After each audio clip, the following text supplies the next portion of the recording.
Das kann doch wohl nicht wahr sein. Kylian Mbappé ist verletzt. Der französische Nationalspieler, der schon angeschlagen von Madrid nach Frankreich angereist ist, der nur eine Trainingseinheit absolviert hat, hat trotzdem gegen Aserbaidschan gestartet. Und zunächst sah es auch alles gut aus. Der macht ein absolutes Traumtor. Ein Traumtor, das dir ein Cristiano Ronaldo oder ein Messi Prime unterschrieben hätten. Keine Sorge, die Bilder habe ich gleich im Video für euch. Aber dann passiert in der 82. Minute das, vor dem jeder Madridista Panik hatte. Kylian Mbappé kriegt einen Tritt auf den bereits ledierten Knöchel, bleibt sofort liegen, zeigt sofort an, dass er ausgewechselt werden muss und humpelt vom Platz. 2 Wochen vor dem Klassiko. Absolute Horrornachrichten und wir Madridistas müssen jetzt Daumen drücken, dass er irgendwie schnellstmöglich wieder fit wird. Unser absolut wichtigster Spieler. Ein Spieler, der in dieser Saison in 13 Spielen 17 Tore und 4 Assists hat. Naja, was da los ist, schauen wir uns in diesem Video an. Dann gibt es noch eine schlechte Nachricht. Ein anderer Stammspieler von Real Madrid musste auch von der nationalen Mannschaft abreisen und zurück nach Valdebebas. Schauen wir uns an, wie schlimm es da ist. Naja, aber es gibt Gott sei Dank in diesem Video nicht nur schlechte Nachrichten, denn die anderen Nationalspieler von Real Madrid liefern ab für ihre Länder und wie. Tore, Doppelpacks, Assists, Traumtore etc. pp. All das heute in dem Video. Und zu guter Letzt habe ich eine Überraschung für euch. In der A-Jugend von Real Madrid ist ein Junge, der gerade viral geht, weil seine Dribblings eine Mischung sind aus Freestyler und Fußballer und der ist auch noch erfolgreich. Real Madrid bastelt an ihrem eigenen Lamine Yamal. Was da los ist, erfahrt ihr in diesem Video. Viel Spaß dabei.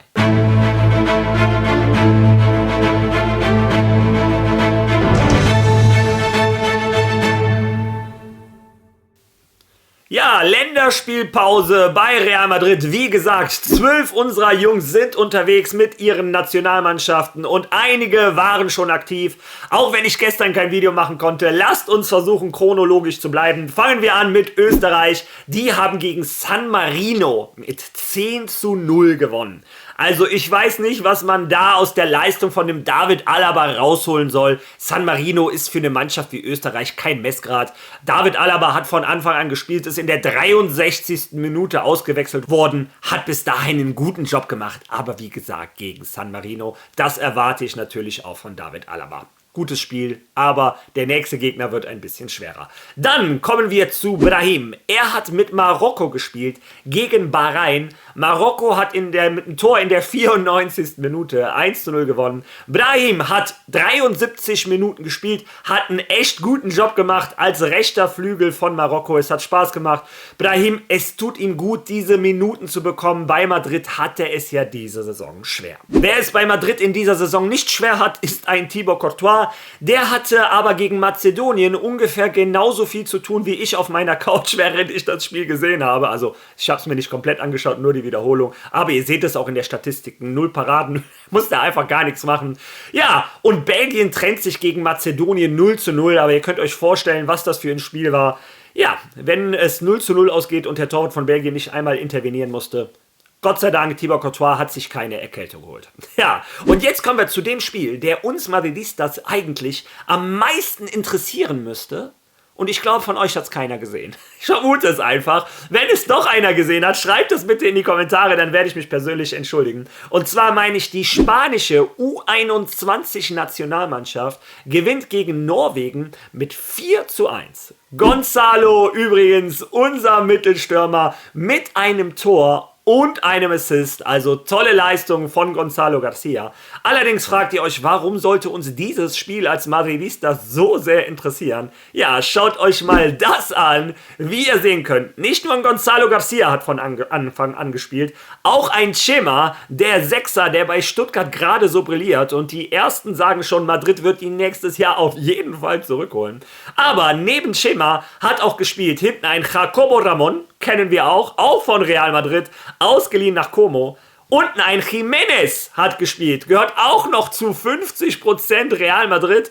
Und ein Mario Martin gehört auch noch zu 50% Real Madrid. Also, wie ihr seht, die Hälfte der Mannschaft von Spanien U21 mit Real Madrid-Spielern gepickt. Gewinnt 4:1, schöne Nachricht, vor allem für Gonzalo, Tor und Assist. Ja, dann kommen wir zu einem anderen sehr erfreulichen Spiel für den Madridismo, und zwar Brasilien. Rund um Vini Junior, rund um Rodrigo und um Militao gewinnt gestern mit 5:0 gegen Südkorea. Man muss sagen, Südkorea und Brasilien sind beide für die WM schon qualifiziert. Das Spiel könnte sich also bei der WM theoretisch auch wiederholen. Und Brasilien war gestern nicht wiederzuerkennen. Carlo Ancelotti hat anscheinend endlich die richtigen Schlüssel erwischt, an den richtigen Drehmomenten gearbeitet. Brasilien war unglaublich stark. 5:0. Vor allem, ich zeige euch mal die Aufstellung, ein Rodrigo 2 Tore und er hat quasi auf der 10 hinter der Spitze gespielt.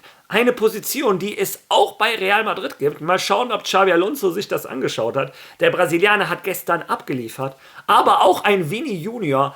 Tor und Assist. Der Brasilianer scheint seine gute Form aus dem letzten La Liga-Spiel mitgebracht zu haben. Performt auch. Vini Junior durfte sich irgendwann in der 79. Minute, glaube ich, ausruhen. Davor hatte er schon ein Tor und einen Assist gemacht. Tolles Spiel. Eder Militao in der Abwehrkette, der Spieler mit den besten Bewertungen. Aber Rodrigo mit der 10, mit dem Doppelpack. Ich glaube, das tut ihm auch seelisch sehr gut. Unter Carlo Ancelotti, ein Trainer, der ihm immer blind vertraut hat. Für Brasilien hat er abgeliefert. Und so wie Brasilien gestern gespielt hat, sind die wieder ein ernstzunehmender Kandidat für die WM. Ja, und dann kommen wir zu den schlechten Nachrichten. Fangen wir erstmal mit den guten an. Frankreich gewinnt 3:0. Ein Kylian Mbappé hat von Anfang an gespielt. Ein Eduardo Camavinga hat, glaube ich, die letzte halbe Stunde circa gespielt.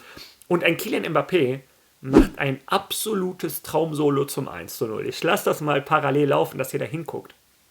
In was für einer Geschwindigkeit dieser Mann Richtungswechsel machen kann. Körpertäuschung, wie er durch diese ganzen Gegner durchgeht. Wie viele Gegner sind das? 5, 6 Stück? Und dann schießt er den Ball trocken in die lange Ecke. Also ich sag ja, dieses Traumtor, hätte dir ein Cristiano Ronaldo, Messi, Prime, hätten dir dieses Tor unterschrieben. Tolles Tor von den Franzosen und ich dachte schon, war doch eine gute Entscheidung, dass er mit nach Frankreich gereist ist, obwohl ich es nicht verstehen kann. Wieso er forciert für ein Spiel gegen Aserbaidschan. Ich weiß, Kylian Mbappé hat in Frankreich nicht immer die beste Presse gehabt in den letzten Jahren. Aber Frankreich hat genug Qualität, um auch ohne Kylian Mbappé Aserbaidschan locker zu schlagen. Ja, und wie gesagt, dann das Szenario, was ich euch jetzt zeige. Kylian Mbappé liegt am Boden, zeigt an, er muss ausgewechselt werden. Und vor allem, wenn man sieht, wie er vom Platz humpelt. Boah. Das sieht meiner Meinung nach überhaupt nicht gut aus. Also, nicht vergessen, heute in einer Woche mehr oder weniger, also morgen in einer Woche, ist schon das Spiel in Getafe. In Getafe brauchen wir auch einen Kylian Mbappé. Es ist immer sehr schwer in Getafe, aber vor allem eine Woche später ist der Clasico.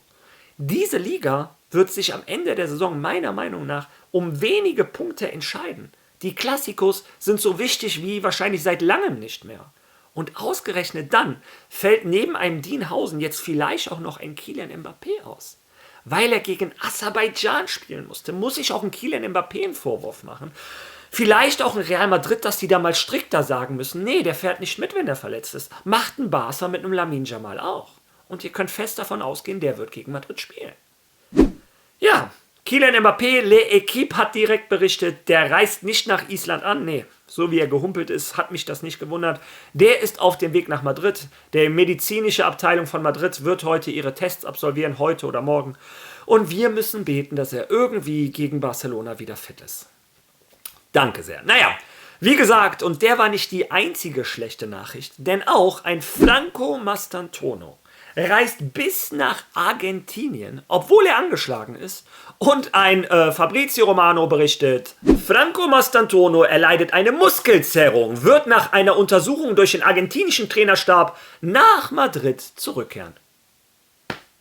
Der nächste, der tut sich, keine Ahnung, 8, 9, 10.000, 11, wie viel auch immer Kilometer an, um nach Argentinien zu reisen. Obwohl, nee, die sind in die USA gereist, die Spieler waren ja in den USA. Wie dem auch sei, spielt keine Minute, holt sich eine Muskelzerrung. Natürlich, wenn du schon angeschlagen bist, reist man nicht zur Nationalmannschaft. Madrid bezahlt dir nun mal dein Gehalt, du bist Spieler von Real Madrid. Ja, verletzt zurück nach Madrid. Ich vermute, auch er wird gegen Getafe nicht spielen und auch er wird im Clasico fraglich sein.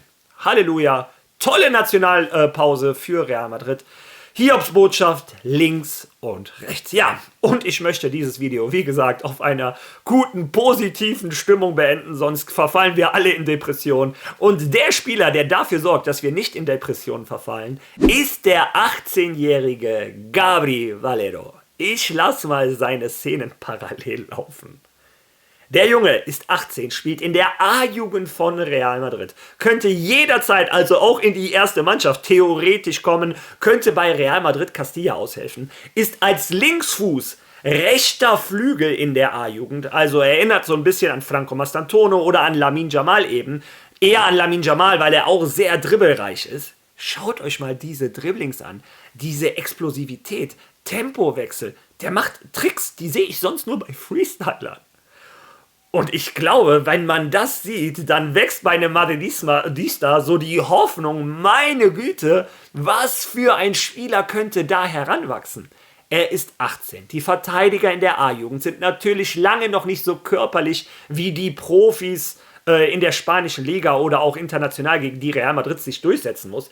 Aber die Ansätze, die man sieht, meine Güte, Gänsehaut. Bin ich gespannt, was ihr zu Gabri Valero sagt. Lasst das in den Kommentaren, ob ihr ihn in dieser Saison vielleicht auch einmal in der ersten Mannschaft von Real Madrid sehen wollt. Ja, das ist die Aktualität von Real Madrid. Wir müssen beten um Kylian Mbappé, Dienhausen, Franco Mastantuono. Alle kommen verletzt aus der Länderspielpause. Auf der anderen Seite, die Spieler, die gespielt haben, haben mit ihren Nationalmannschaften brilliert. Und wir drücken heute Abend einem Arda Güler die Daumen. Das ist der einzige Spieler von Real Madrid, der heute aktiv ist.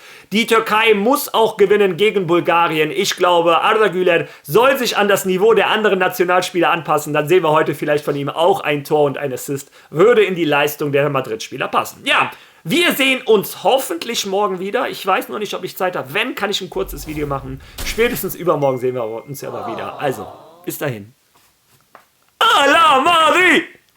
Was war da los? A la Madrid!